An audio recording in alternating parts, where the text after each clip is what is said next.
neurogenic thoracic outlet syndrome. But remember, last week we also talked about this test being part of that cluster of cervical tests that are actually pretty evidence-based. So the upper limb tension test is a very sensitive test for cervical radiculitis. That means it's a good screening test. It also means you're going to get a lot of false what? Positives. False positives. Yeah. It's a very sensitive test, a lot of false positives. So this test, if you're doing cervical, if you're suspecting that there's a nerve root irritation, you would probably do this first, and then do the more specific test later, because a lot of people are going to test positive even without cervical radiculitis. For neurogenic thoracic outlet, this is the only one we have, and all it tells us is if there's tension along the median nerve specifically. So it's not that great, but the median nerve will tug on the cervical brachial plexus, because it's going to go back to its trunks and roots, and then that'll end up tugging. So if we get some symptoms here that radiate down, then that's more indicative of thoracic outlet. But we could also get symptoms anywhere throughout the course of the median nerve. Median nerve travels over here, goes underneath the biceps, between the two heads of the biceps, out the coronator teres, travels down the forearm, underneath the carpal tunnel, underneath the intercarpal ligament, and then supplies sensory, usually to these three fingers. So we can notice symptoms throughout that entire tract, somewhere along that tract, but it doesn't necessarily tell us, if I get symptoms on my wrist, it doesn't really tell us that we have thoracic outlet. If I'm thinking nerve root, it's got to be nerve root in nature. So what does that mean? If I have sensory change due to nerve root, what would we notice about those sensory changes? No, not necessarily. Not necessarily. Everything's supplied by that. What's that? Everything's supplied by that root. They follow a dermatoma. It would be dermatoma. That's the most important part to understand. Not absent, hyper, because any of that can happen, depending on if it's irritated or compressed or not. It has to be dermatoma. If I get symptoms down my arm, down the anterior part of my arm, into these three fingers, that's not dermatoma. If I get symptoms right here, that could be dermatoma. That could be C6. If I get symptoms right here, it could be C8. So it's got to be dermatomal, or you can't tell if it's coming from the nerve root, the peripheral nerve, or both. So, going line back. The most important part of this, especially right now where you're learning it, is to do these in order. I numbered them instead of just put them in bullets, because it's sequence. You do this motion first, then the next, then the next, then the next, and each motion builds on the other one.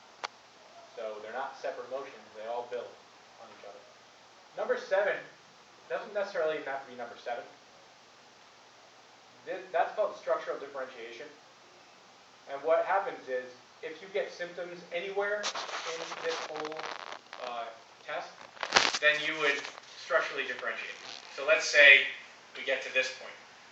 And I'm like, oh, I feel that my elbow and up here. I laterally flex towards. Ask the patient if that decreases the symptoms. If they do, and I laterally flex away and that increases, that's telling me something's going on with the nervous system. So something's going on with the nerves. Because no muscle that does that attaches all the way out to the fingertips. So it's going to be nerves. So let me show you 2 different ways to do this. You're going to have to gather around.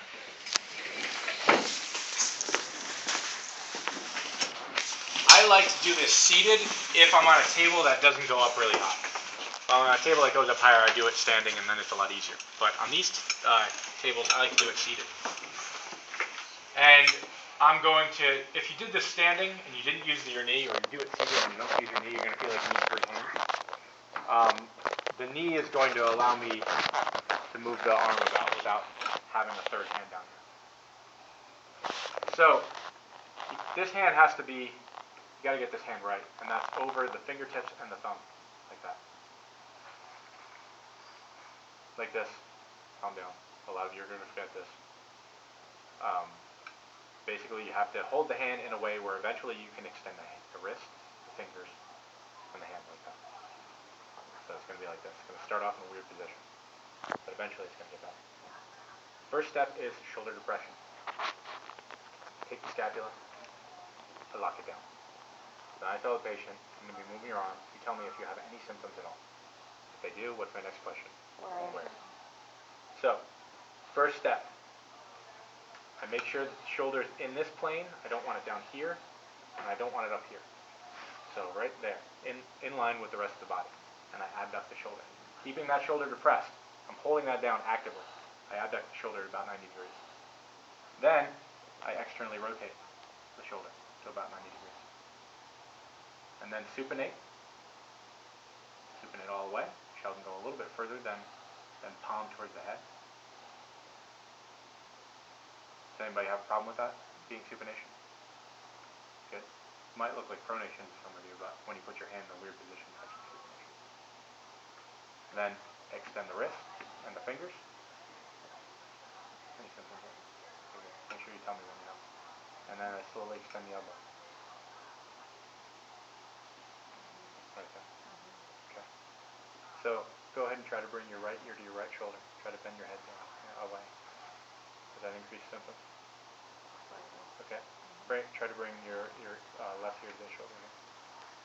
Does that decrease? Okay.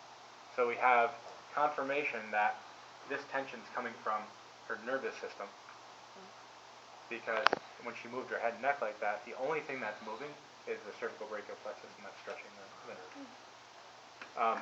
So there's neural tension there. That's what that is. The upper limb tension test is just tension in the upper limb. It's neural tension. If that didn't change, then the tension that she's feeling is coming from somewhere down here, or maybe every single spot down here where you can actually get impingement of that nerve. Can you do it another time just so we can?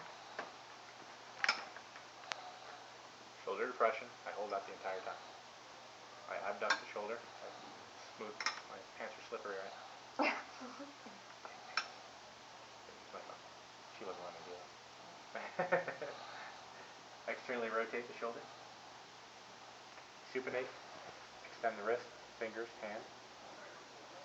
Extend the elbow. You tell me when you have symptoms. And where are those symptoms? Fourth and fifth digit. Fourth and fifth digit. That's not the E in there.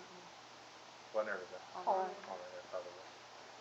So we already know you have ulnar nerve tension. So even though this is more likely to stress median nerve, with Michelle, she already has ulnar nerve tension, we know that, it's going to stress the ulnar.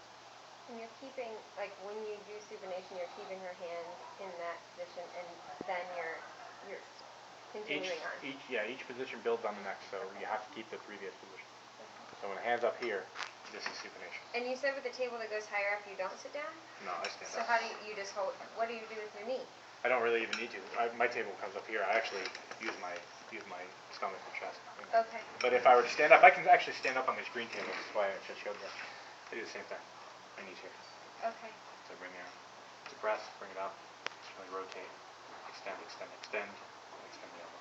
It's just worse body mechanics for you. Yeah, a little bit worse. Okay. I'm lazy.